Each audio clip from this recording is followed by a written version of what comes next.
नमस्कार विद्यार्थी मित्रांनो, विद्यावाणी संस्कृत अकॅडमीमध्ये आपणा सर्वांचं सहर्ष स्वागत।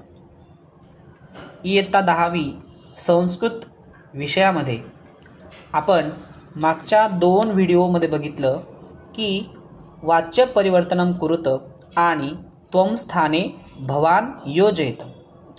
आता तिसरा अतिशय महत्त्वाचा विषय मी आज सांगणार आहे, तो म्हणजे योग्यम रूपम लिखित्वा रिक्तस्थान पूर्तिम कुरुत। हा प्रश्न काय आहे बरं? संख्यावाचक, आवृत्तीवाचक आणि क्रमवाचक यांचा योग्य वापर करून आपल्याला रिकाम्या जागा पूर्ण करायच्या असतात। तर यासाठी संस्कृत संपूर्ण पुस्तकामधील पान नंबर 100 अतिशय महत्त्वाचा आहे।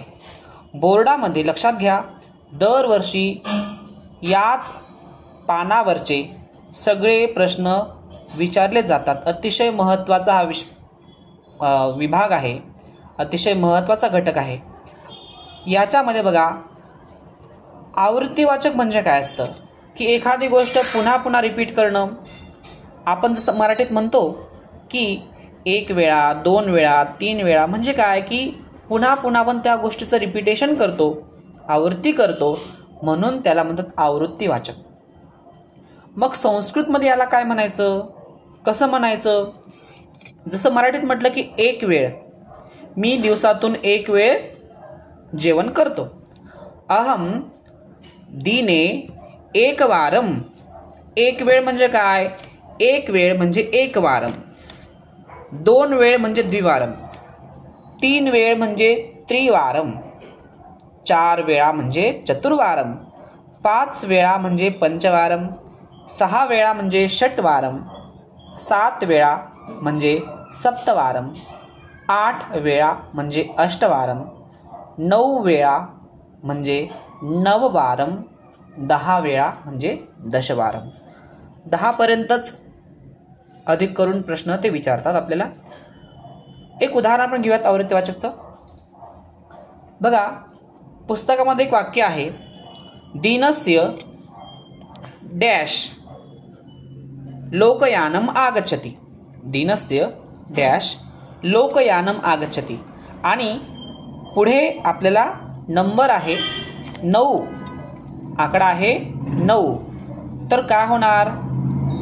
वाक्याचा अर्थ समजून घ्या की दिवसातून 9 वेळा लोकयानम म्हणजे बस, लोकयान म्हणजे बस, दिवसातून 9 वेळा बस येते।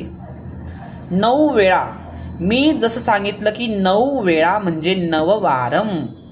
8 वेळा म्हणजे अष्टवारम। फक्त संख्या घ्यायची, त्याला वारम शब्द जोडायचं, इतकं सोपं आहे। आणि पान नंबर 100 अतिशय महत्त्वाचं, मी पुन्हा पुन्हा सांगतोय कारण की या पानावरचेच वाक्य बोर्डाला 100% विचारले जातात। एखादं वाक्य दुसरं आलं तरी कुठलं येईल? जसं की आदि शंकराचार्य पाठामधलं एकस्मिन् दिने आचार्य पूर्णा नदीम गतः, अशा प्रकारचं वाक्य। समजलं का? की म्हणजे पाठातलंच एखादं वाक्य येऊ शकतं। पण पान नंबर 100 अतिशय महत्त्वाचं आहे, हे सगळे वाक्य तुम्ही व्यवस्थित तयार करून घ्या। समजलं असेल आवृत्तीवाचक म्हणजे काय? आता पुढे जाऊयात आपण की संख्यावाचक म्हणजे काय। संख्यावाचक म्हणजे त्या संख्येचं योग्य रूप। जसं की भगवद्गीतेमध्ये मी जर म्हटलं की भगवद्गीतेमध्ये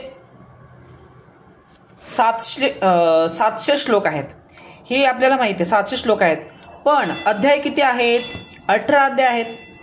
मग 18ला काय म्हणतात? अष्टादश। मग भगवद्गीतायाम डॅश अध्यायाः सन्ति।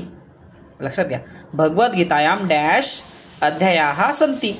तुम्हाला कंसामध्ये आकडा आहे 18, तर तुम्ही उत्तर काय लिहिणार? अष्टादश। पण अतिशय महत्त्वाचं की अष्टादश लिहिताना खूप लोक दशच्या पुढे विसर्ग लिहितात। अष्टादश पूर्णपणे चुकीचं, किंवा अष्टदश लिहिलं तरी चुकीचं, अर्धा गुण सुद्धा बोर्डाला मिळणार नाही। त्यामुळे आपण पूर्णपणे सुरक्षित राहून व्यवस्थित विचारपूर्वक संख्या त्या ठिकाणी लिहायची आहे। यासाठी आपल्याला 1 ते 100 संख्या पूर्णपणे व्यवस्थित तयार करायच्या आहेत. कळलं? अशा